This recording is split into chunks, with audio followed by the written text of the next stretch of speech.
Assalamualaikum warahmatullahi wabarakatuh. Selamat pagi, salam sejahtera untuk kita semua. Pertemuan ke-12 mata kuliah kewirausahaan membahas tentang ekosistem bisnis. Nah, yang pertama saya ingin menyampaikan bahwa ekosistem itu merupakan suatu metafora yang dipinjam dari sains dan biologi. Ya, ekosistem bisnis seperti dijelaskan pertama oleh seorang ahli yaitu James F. Moore dalam bukunya Predator and Prey: A New Ecology for Competition. Ini ada bukan di buku tapi di jurnal ya, saya lupa, di jurnal Harvard Business Review tahun 1993. Nah, di sini menyebutkan bahwa ekosistem bisnis itu merupakan suatu komunitas ekonomi yang didukung oleh fondasi berupa interaksi di antara organisasi dan individu yang ada di dalam ekosistem tersebut. Nah, itu disebut mereka adalah organisme dunia bisnis yang saling membutuhkan. Nanti bisa dilihat dalam gambar bahwa dalam suatu ekosistem itu banyak unit organisasi atau individu yang terlibat di dalamnya di dalam menjalankan suatu aktivitas bisnis tertentu. Nah, sejak diperkenalkan oleh Moore, pendekatan ekosistem itu semakin populer. Berbeda dengan pendekatan sebelumnya yang cenderung lebih vertikal. Ekosistem bisnis melihat hubungan di antara anggota ekosistem sebagai suatu networking atau jejaring yang satu dan lainnya berinteraksi secara dinamis. Nah, dalam hal ini Moore menyebutnya sebagai anggota ekosistem itu sebagai aktor ya. Nah, ini adalah tentang ekosistem bisnis. Melalui pendekatan dari ekosistem bisnis, suatu perusahaan yang tengah mengembangkan bisnis akan melihat bahwa di dalam ekosistemnya itu tersedia berbagai sumber ya, baik sumber daya, sumber data dan lain-lain yang dibutuhkan. Sebagai misal, perusahaan otomotif ini membutuhkan pemasok suku cadang, misalnya mengenai komponen otomotif ya. Nah, kemudian juga dia perlu kerjasama dengan produsen ban.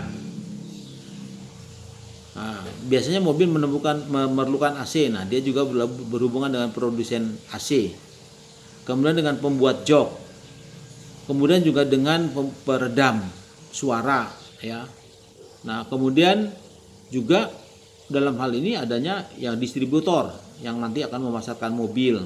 Nah, kemudian ada produsen logistik atau perusahaan logistik ya, yang akan mengantarkan barang kepada atau mendelivery barang kepada pembeli ya.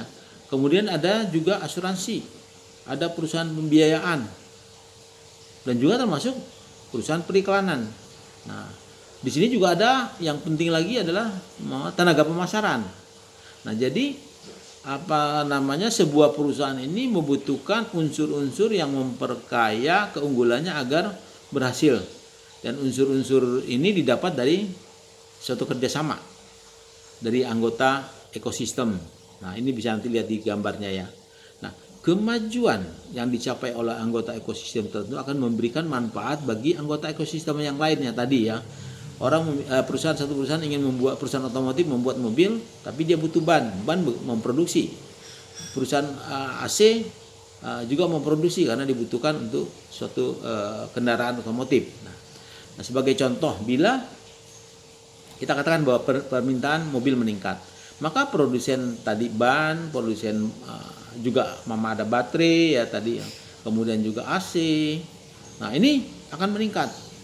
Nah, di sini sampai rantai yang lainnya yang di dalam ekosistem tersebut ya, seperti perusahaan asuransi, kemudian tenaga pemasaran, tenaga penjual dan seterusnya. Nah, banyak anggota ekosistem yang akan ikut menikmati kemajuan ini atau pertumbuhan ini.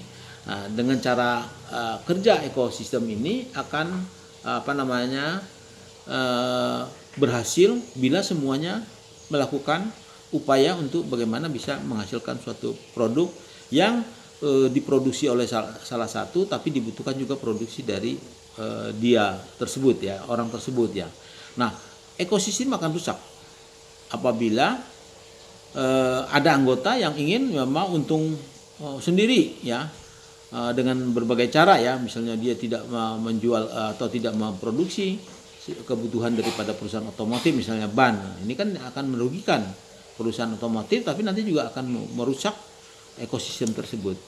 Nah, ini tidak hanya di mobil, bisa juga di industri perkapalan ya. Ada industri penunjangnya, ada industri yang bagian melakukan standarisasi dan juga penilaian ya, verifikasi, ya, itu namanya biro kualifikasi. Kemudian juga ada galangan ya, ada asuransi sama ya.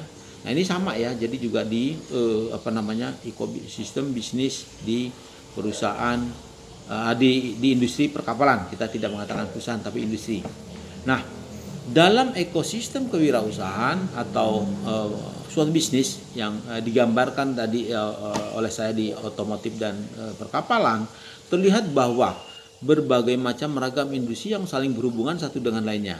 Nah, sebagaimana ada kalau kita lihat di Wikipedia ya, adalah bahwa ekosistem itu adalah suatu komunitas hidup yang berhubungan dengan berbagai komponen yang tak hidup dalam lingkungan, kemudian berinteraksi dalam sebuah sistem. Nah, ini adalah ekosistem. Nah, kalau kita lihat bagaimana ada perusahaan suatu industri berhasil dengan ekosistem yang tepat ya. Tapi ada perusahaan juga yang gagal. Kayak di Amerika dibangun Silicon Valley untuk dalam kaitan dengan pengembangan bisnis IT. Nah, itu berhasil karena seluruh dari ekosistem itu mendukung. Tapi begitu dia dipindah ke tempat yang lain, ada yang mereplikasi tapi tidak tepat dalam membentuk ekosistemnya, maka itu akan gagal ya. Banyak yang terjadi seperti itu ya. Nah, kemudian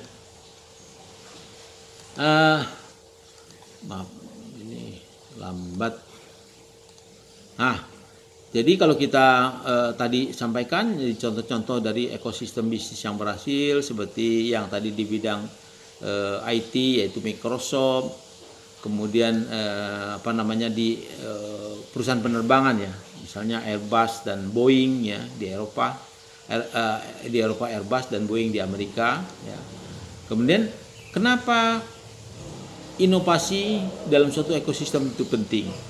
Dalam ekosistem bisnis, perusahaan dituntut untuk melakukan inovasi yang berkesinambungan.